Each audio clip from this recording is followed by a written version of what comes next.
এই গোস্ত বন্টনের ব্যাপারে কিন্তু আমরা বেশ কিছুগুলো জিনিস ভুল করে থাকি।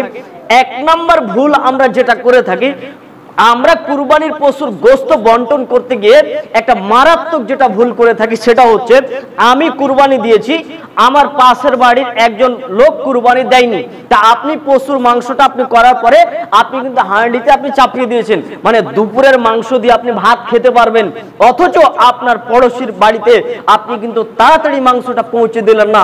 এটাই হচ্ছে একটা ভুল। আপনি মাংস বন্টন করার সময়তে অতি জলদি খুব তাড়াতাড়ি যেন আপনিও যে সময়তে মাংস দিয়ে খাবেন সেই সময়তে যেন আপনার পড়োশিও যেন গোস্ত দিয়ে ভাত খেতে পারে, এটার ব্যবস্থা আপনাকে করে দেওয়ার দায়িত্ব, এটা হচ্ছে আপনার দায়িত্ব। তাহলে মাংস হওয়ার পরই গোস্ত হয়ে যাওয়ার পরই সঙ্গে সঙ্গে আপনি তার বাড়িতে পৌঁছে দেবেন, এটা হচ্ছে আপনার দায়িত্ব। আল্লাহ নবী বলছেন, আল্লাহ তাআলা বলেন, ফাকুলু মিনহা ওয়াতইমু ওয়াল বাইসাল ফাকির, তোমরা খাও, নিজে খাও এবং দোস্ত ফকির মিসকিনকে তোমরা খেতে দাও, তার ব্যবস্থা করো। মানে আপনি মাংসটা নিজে খাবেন এবং ফকির মিসকিন আত্মীয় স্বজনকে আপনি খেতে দেবেন। অবশ্যই আপনাকে একটা কথা মাথায় রাখতে হবে যে একটা হচ্ছে সাদাকা আর একটি হচ্ছে হাদিয়া।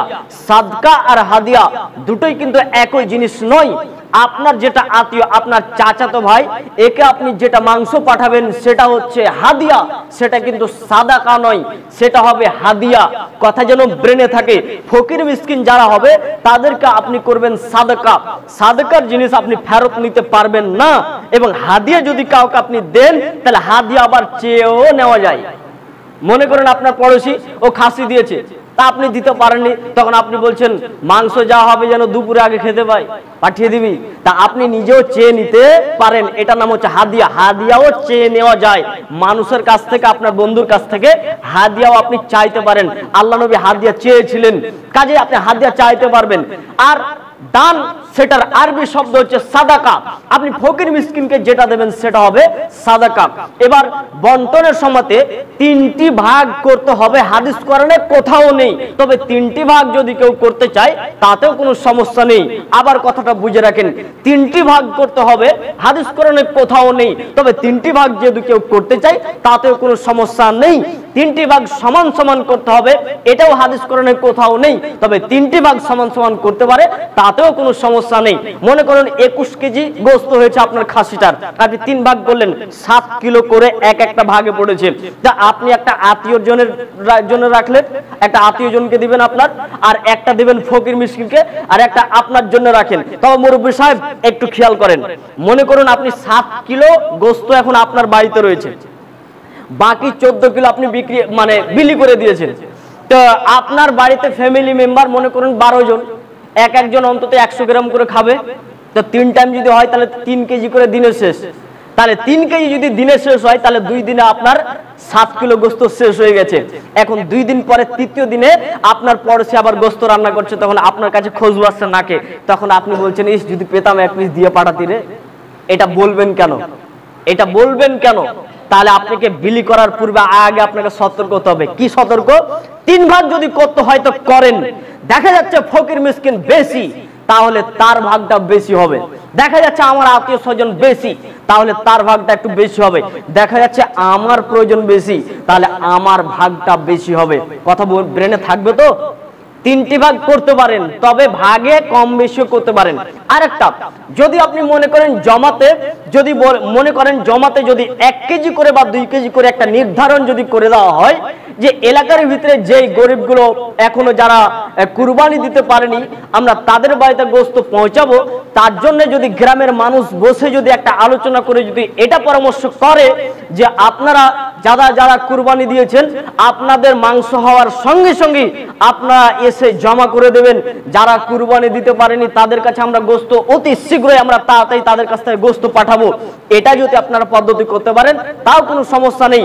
তবে আপনার গোস্ত হওয়ার পরে সঙ্গে সঙ্গে সেটাকে আপনাকে জমা করে দিতে হবে।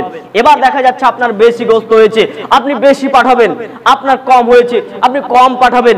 তবে হ্যাঁ, এই কথা আপনার ব্রেনে থাকতে হবে যে যেই গোস্তটা আপনি দেবেন সেখান থেকে ফেরত নেওয়া 1 পিসও যাবে না। যেটা আপনি দেবেন সেটা মূলত দান হয়ে গেল, সেটা সাদকা হয়ে গেল, সেটা আপনার আত্মীয় স্বজনের জন্য নয়। আত্মীয় স্বজনের জন্য হলে আপনাকে নিজে দিতে হবে। আপনার চাচাতো ভাইকে আপনার চাচা কুরবানি দিতে পারেনি, তাই বলে কি আপনি অন্যের মাধ্যমে দেবেন না আপনি নিজে দেবেন? আপনাকে নিজে দিতে হবে। এটারই নাম হচ্ছে হাদিয়া। আপনাকে নিজে দিতে হবে, এটা হচ্ছে আপনার আত্মীয় স্বজনকে দিতে হবে, এটা আপনার নিজের হাতে।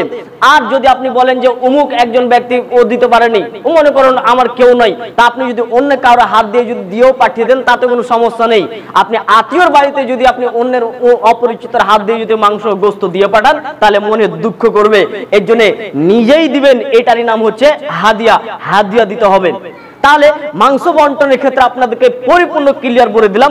3 ভাগ আপনারা করতে পারেন, নাও পারেন, কোনো সমস্যা নেই। আল্লাহ নবী বলছেন ফাকুলু ওয়াতইমু ওয়াল বাইসাল ফাকির, তোমরা খাও, দোস্ত ফকির মিসকিনকে খাওয়াও, এটা যেন আপনাদের পরিপূর্ণ শুদ্ধ থাকে। এরপরে আরেকটা হাদিসে আল্লাহ রাসূল বলছেন যে কুলু ওয়াতইমু ওয়াদাখিরু, তোমরা খাও এবং তোমরা অসহায় ব্যক্তিদেরকে তোমরা খাওয়াও, যারা দিতে পারেনি তাদেরকে তোমরা খাওয়াও, ফকির মিসকিনকে খাওয়াও, ওয়াদাখিরু, এবং সেটিকে তোমরা জমা রাখো, সংরক্ষণ করে রাখো। এমন হাদিসে মুসনাদে আহমদে বলা হয়েছে যদি আপনি মাংসকে গোশতকে যদি আপনি সংরক্ষণ করে যদি আপনি রাখতে চান, এক কুরবানি থেকে আরেক কুরবানি পর্যন্ত আপনি রাখতে পারেন, কোনো সমস্যা নেই। তবে আপনি লম্বা সময় ধরে যদি আপনি রাখতে চান তবে মাথায় রাখতে হবে যে আপনার এলাকাতে যদি কুরবানি যদি মানুষ দেখা যায় যে বেশি সংখ্যক মানুষ এখনো কুরবানির ভাগার দেয়নি, তাহলে আপনার উচিত হবে মাংস কম রেখে দিয়ে বেশিটুকু বিলি করে দেওয়া। অবশ্যই আপনি পূর্ণ মাংসটাই যদি আপনি বিলি করে দেন তাতেও কোনো সমস্যা হবে না।